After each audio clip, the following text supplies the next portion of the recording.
Une réunion à l'Elysée cet après-midi avec le patronat et les syndicats sur les solutions à trouver en termes d'emploi face à l'épidémie de Covid. Le gouvernement annonce ainsi une hausse des aides à l'embauche des apprentis. Elles passeront ces aides de 5 à 8 000 euros pour le recrutement d'un apprenti majeur et de 4 à 5 000 pour un mineur.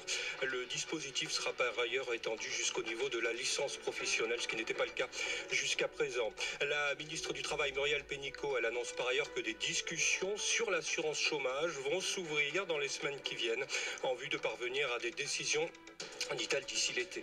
C'est une première depuis la fin de la Seconde Guerre mondiale. L'épidémie oblige. Le traditionnel défilé sur les Champs-Élysées à Paris pour le 14 juillet sera remplacé par une cérémonie restreinte sur la place de la Concorde avec 2000 participants seulement, 2500 invités également. Cette cérémonie qui rendra hommage aux militaires et aux soignants mobilisés pendant la crise sanitaire. Et puis plus de 4 travailleurs sur 10 ont peur de perdre leur emploi en raison de cette crise économique liée au Covid-19. C'est ce que montre un sondage Odoxa d'Ansu Consulting pour France Info et Le Figaro.